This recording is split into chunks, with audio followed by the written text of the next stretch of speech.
ಮಧುರ ಮಕ್ಕಳೇ, ಮನುಷ್ಯರನ್ನು ಜಾಗೃತ ಮಾಡುವುದು, ಮಾರ್ಗವನ್ನು ತಿಳಿಸುವುದು ನಿಮ್ಮ ಉದ್ಯೋಗವಾಗಿದೆ. ನೀವು ಎಷ್ಟು ದೇಹಿಯಭಿಮಾನಿಯಾಗಿ ತಂದೆಯ ಪರಿಚಯ ತಿಳಿಸುತ್ತೀರೋ ಅಷ್ಟು ಕಲ್ಯಾಣವಾಗುವುದು. ಪ್ರಶ್ನೆ: ಬಡ ಮಕ್ಕಳು ತನ್ನ ಯಾವ ವಿಶೇಷತೆಯ ಆಧಾರದ ಮೇಲೆ ಸಾಹುಕಾರರಿಗಿಂತಲೂ ಮುಂದೆ ಹೋಗುತ್ತಾರೆ? ಉತ್ತರ: ಬಡವರಲ್ಲಿ ದಾನಪುಣ್ಯದ ಪ್ರತಿ ಬಹಳ ಶ್ರದ್ಧೆ ಇರುತ್ತದೆ. ಬಡವರು ಭಕ್ತಿಯನ್ನು ಸಹ ಬಹಳ ಪ್ರೀತಿಯಿಂದ ಮಾಡುತ್ತಾರೆ. ಬಡವರಿಗೆ ಸಾಕ್ಷಾತ್ಕಾರವಾಗುತ್ತದೆ. ಸಾಹುಕಾರರಿಗೆ ತಮ್ಮ ಹಣದ ನಶೆಯಿರುತ್ತದೆ. ಹೆಚ್ಚು ಪಾಪಗಳಾಗುತ್ತವೆ. ಆದ್ದರಿಂದ ಬಡ ಮಕ್ಕಳು ಅವರಿಗಿಂತ ಮುಂದೆ ಹೊರಟು ಹೋಗುತ್ತಾರೆ. ಗೀತೆ. ಓಂ ನಮಃ ಶಿವಾಯ.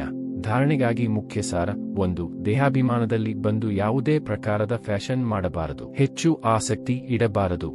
ಬಹಳ ಸಾಧಾರಣವಾಗಿ ನಡೆಯಬೇಕಾಗಿದೆ. 2. ಪರಸ್ಪರ ಬಹಳ ಆತ್ಮಿಕ ಸ್ನೇಹದಿಂದ ನಡೆಯಬೇಕು. ಎಂದು ಉಪ್ಪು ನೀರಾಗಬಾರದು. ತಂದೆಯ ಸುಪುತ್ರ ಮಗುವಾಗಬೇಕು. ಅಹಂಕಾರದಲ್ಲಿ ಎಂದೂ ಬರಬಾರದು. ವರದಾನ: ತಮ್ಮ ಭಾಗ್ಯ ಮತ್ತು ಭಾಗ್ಯ ವಿಧಾತನ ಗುಣಗಾನ ಮಾಡುವಂತಹ ಸದಾ ಪ್ರಸನ್ನಚಿತ್ತ ಭವ.